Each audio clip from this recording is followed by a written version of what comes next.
नमस्कार साथियों, मेरा नाम है आर.के. सिंह। संस्कृति आईएएस के यूट्यूब चैनल पर एक बार फिर से आप सभी का स्वागत है। आज के एपिसोड में जिस विषय की हम चर्चा करने वाले हैं वो बड़ा ही महत्वपूर्ण है और ये जुड़ता है आपके अंतर्राष्ट्रीय संबंध खंड से। इसमें जिस विषय पर हम चर्चा करने वाले हैं वो विषय है भारतीय प्रधानमंत्री नरेंद्र मोदी की रूस के दौरे की, क्योंकि यहाँ पर 16वें शिखर सम्मेलन में भाग लेने के लिए रूसी राष्ट्रपति व्लादिमीर पुतिन के निमंत्रण पे भारतीय प्रधानमंत्री 22-23 अक्टूबर 2024 को रूस की यात्रा करने वाले हैं और इस कारण से इस समय पूरे देश दुनिया में इस दौरे की चर्चा होने लगी है और ये कहा जा रहा है कि ये जो शिखर सम्मेलन हो रहा है इसका भारत के लिए क्या मायने हैं, इस शिखर सम्मेलन में भारत की भूमिका क्या होगी, ये सारे विषय हैं जिस पर खास तौर पे चर्चा की जा रही है। तो इन सभी बिंदुओं पर हम आज प्रकाश डालेंगे, इनसे जुड़े हुए जो भी महत्वपूर्ण पहलू हैं उनको भी देखेंगे। चलिए एक एक करके देखते हैं। सबसे पहले हम बात कर लेते हैं कुछ महत्वपूर्ण तथ्यों की। तो देखिए, प्रधानमंत्री जो नरेंद्र मोदी हैं ये रूसी 16वें ब्रिक्स शिखर सम्मेलन में भाग लेने के लिए 22-23 अक्टूबर 2024 को रूस का दौरा करेंगे। प्रधानमंत्री की ये जो दौरा है ये खास तौर पे राष्ट्रपति व्लादिमीर पुतिन के निमंत्रण पे की जा रही है और कजान में ब्रिक्स शिखर सम्मेलन रूस की अध्यक्षता में आयोजित किया जा रहा है। ये कुछ महत्वपूर्ण बिंदु हैं। यही नहीं, इस बार अगर बात करें ब्रिक्स के इस साल के शिखर सम्मेलन का जो टॉपिक है, जो शीर्षक है वो है वैश्विक विकास और सुरक्षा के लिए बहुपक्षवाद को मजबूत करना। ये क्यों है?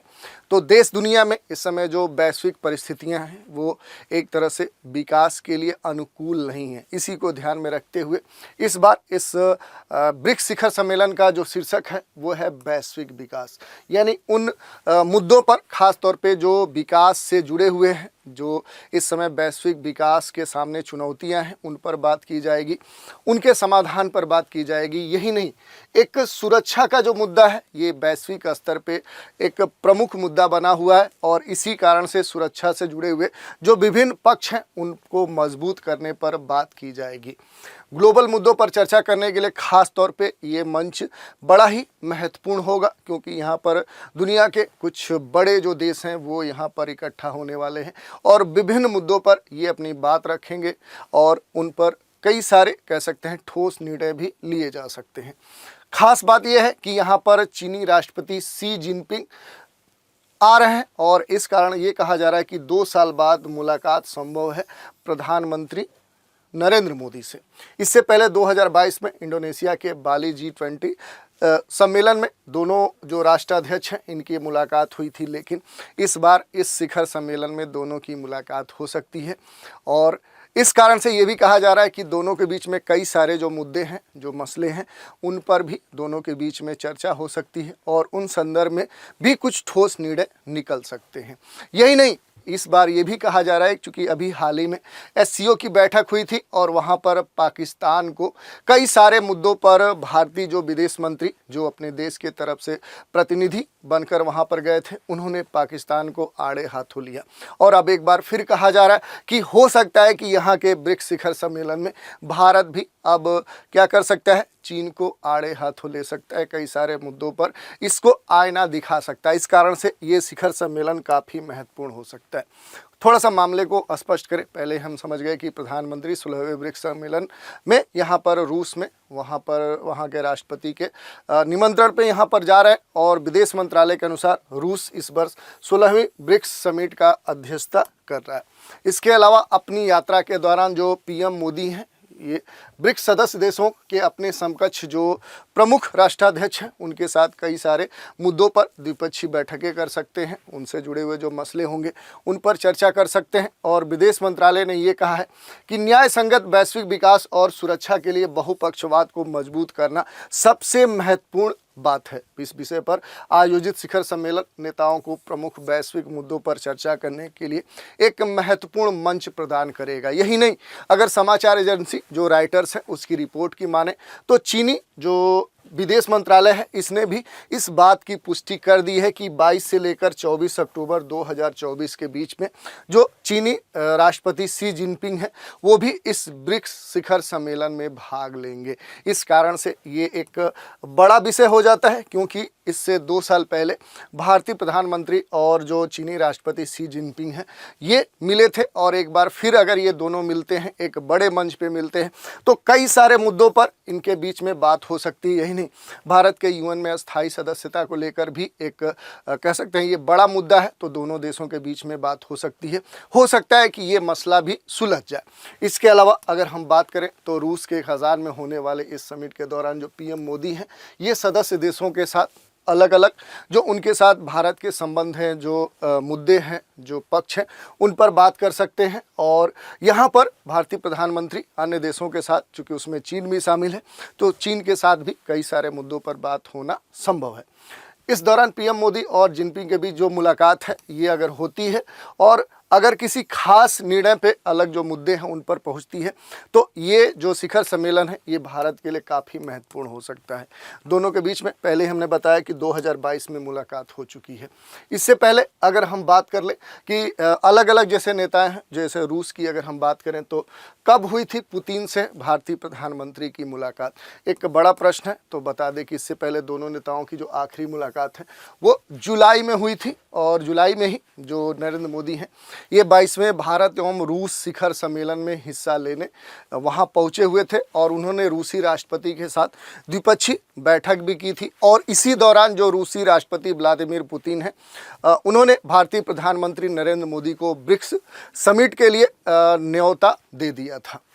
मोदी को रूस का जो सर्वोच्च सम्मान है order of Saint Andrew the apostle, ये भी रूस के द्वारा प्रदान किया गया था, और दोनों नेताओं ने मॉस्को के अलग अलग स्थानों का दौरा भी किया था। इस कारण से उस समय जो ये यात्रा थी भारत के प्रधानमंत्री की वो काफ़ी चर्चा में थी।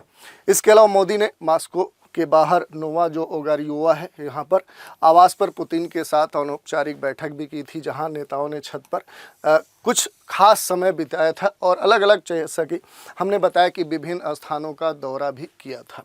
इसके अलावा अगर बात करें तो पहली बार 2006 में हुई थी ब्रिक्स समिट। देखिए इसके बारे में हम थोड़ा सा देखते हैं। जो ये शिखर सम्मेलन है ये ब्रिक्स की तरफ से शुरू की गई पहलों का जो आकलन है भविष्य के सहयोग के लिए संभावित क्षेत्रों की पहचान करने और मूल्यवान जो अवसर है उसे प्रदान करेगा। इसी दृष्टिकोण के साथ इसका आयोजन किया गया था। पहले ये ब्रिक था, जिसमें देखें तो बी का मीनिंग है ब्राज़ील, आर का मतलब है रूस, आई का मतलब है इंडिया, और सी का मतलब है चीन। तो इसमें 4 देश थे, मूल रूप से ब्राज़ील, रूस, भारत और चीन। और इन देशों के जो नेता हैं ये पहली बार वर्ष 2006 में रूस के सेंट पीटर्सबर्ग में ये आपस में मिले थे।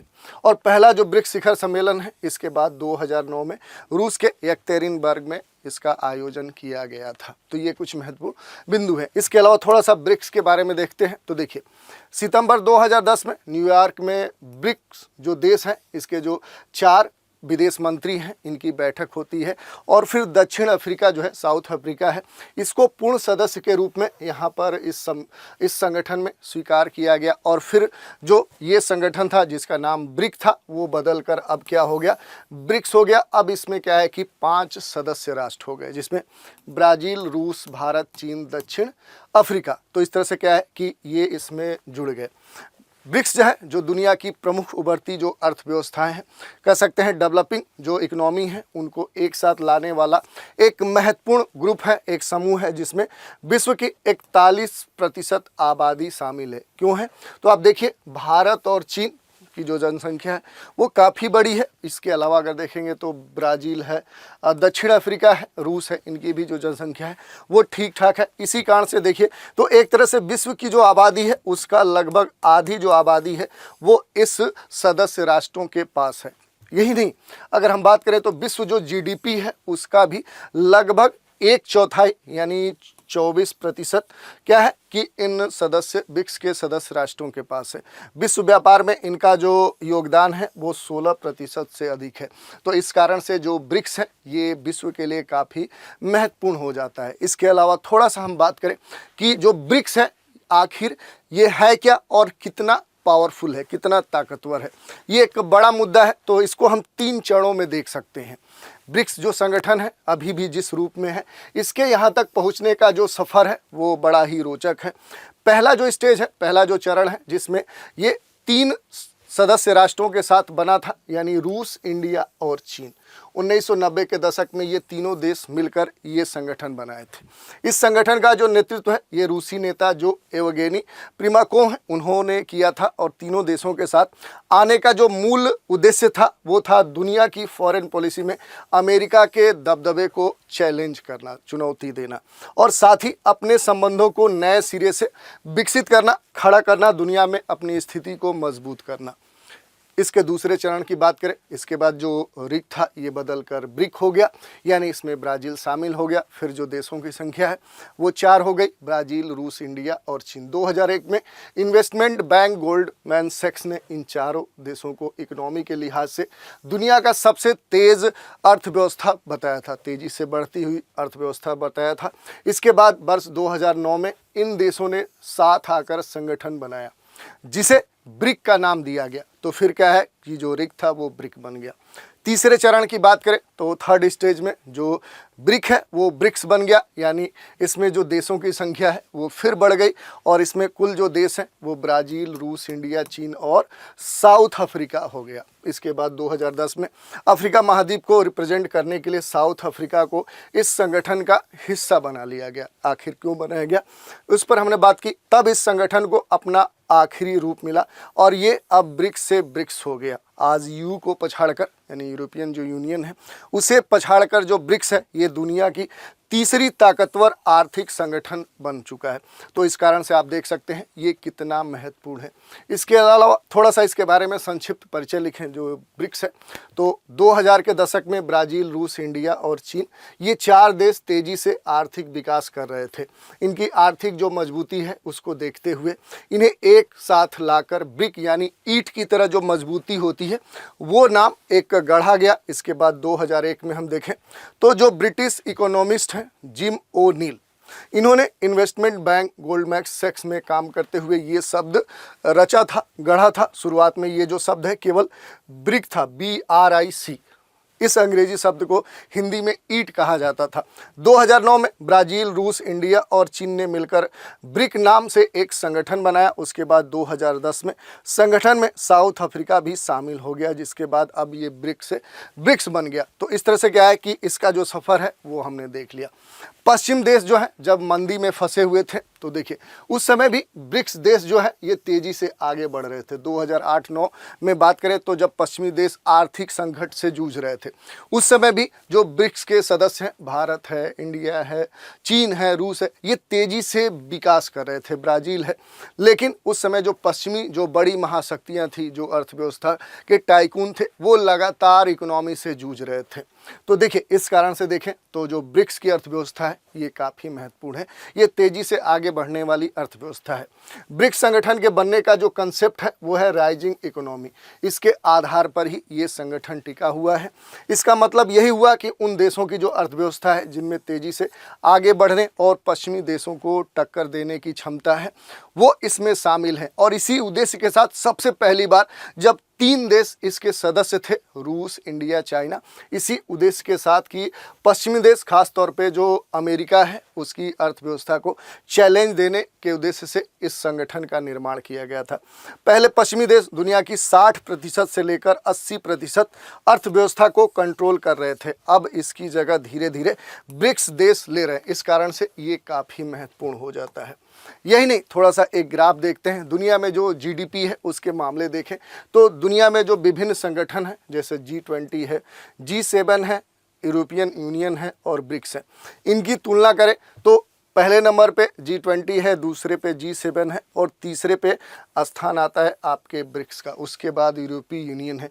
तो इस तरह से क्या है कि दुनिया में जो बड़े संगठन हैं उसमें तीसरे नंबर पर स्थान काबिज कर चुका है आपका ब्रिक्स, और इसके जो सदस्य हैं वो तेज़ी से विकास कर रहे हैं। इसमें एक प्रमुख मुद्दा ये भी पिछले कुछ समय सुनने में आया कि पाकिस्तान भी लगातार कोशिश कर रहा है कि वो ब्रिक्स का सदस्य बन जाए। पाकिस्तान भी बनना चाहता है ब्रिक्स का मेंबर। पाकिस्तान ने भी पिछले साल दुनिया के तीसरे ताकतवर आर्थिक संगठन ब्रिक्स में शामिल होने के लिए आवेदन किया था। 2024 में ब्रिक्स में मेंबरशिप हासिल करने के लिए रूस से मदद मांगी थी और ये भी उम्मीद किया था कि शायद हमें शामिल कर लिया जाए। रूस में पाकिस्तानी राजदूत जो मोहम्मद खालिद जमाली हैं, इन्होंने पिछले साल न्यूज़ एजेंसी जो TASS है उसको दिए एक इंटरव्यू में इस बात की भी पुष्टि की थी। उन्होंने कहा था कि पाकिस्तान ने ब्रिक्स मेंबरशिप के लिए अप्लाई किया है, हमें उम्मीद है कि रूस इसमें हमारी मदद करेगा। इसके साथ चलिए अब थोड़ा सा देख लेते हैं, चूंकि बात ब्रिक्स की हो रही है, इस संगठन की हो रही है, तो इसकी बेसिक जो जानकारी है उस पर हम चर्चा कर लेते हैं।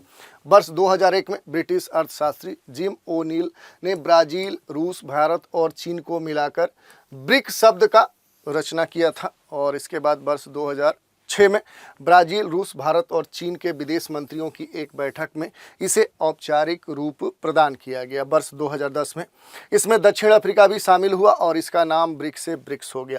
तो ये पहले ही हमने देख लिया था। इसके अलावा वर्तमान में इसके जो सदस्य हैं वो क्या है, ब्राज़ील है, रूस है, भारत है, चीन है, दक्षिण अफ्रीका है और इसमें एक तरह से सहयोगी के रूप में मिस्र, इथोपिया, ईरान, सऊदी अरब और संयुक्त अरब अमीरात भी जुड़ चुके हैं। वर्ष 2009 से ब्रिक्स के नियमित शिखर सम्मेलनों का आयोजन किया जा रहा है और उसी क्रम में देखें तो इस बार क्या है कि 2024 में इस ब्रिक्स शिखर सम्मेलन का 16वां जो समिट है इसका आयोजन किया जा रहा है। भारत ने पहली बार वर्ष 2012 में ब्रिक्स की अध्यक्षता की थी।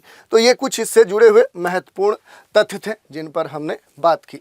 इसके अलावा अब चूंकि भारतीय प्रधानमंत्री यहाँ पर जा रहे हैं, ये देखना है कि यहाँ पर किन मुद्दों पर चर्चा होती है, कौन से ठोस निर्णय लिए जाते हैं, कौन से महत्वपूर्ण कह सकते हैं कि जो सदस्य राष्ट्र हैं वो किस मुद्दे पर एक कॉमन राय बनाते हैं, ये देखने वाली बात है। एक दो दिन में बहुत सारी चीज़ें क्लियर होंगी जब यहाँ पर 22-23 को भारतीय प्रधानमंत्री जब यहाँ की यात्रा पर जाएंगे और उस दौरान जो विभिन्न घटनाक्रम होंगे उनको एक बार फिर से हम डिस्कस करेंगे, देखेंगे कि आखिर इस पूरे सम्मेलन में भारत के लिए क्या निहितार्थ निकलते हैं। तो ये सारे विषय आने वाले समय में हमें देखने को मिलेंगे। तो आज के इस एपिसोड में इतना ही। नए एपिसोड में एक नए मुद्दे के साथ फिर मिलेंगे, तो आप हमारे साथ बने रहें। इसके लिए धन्यवाद।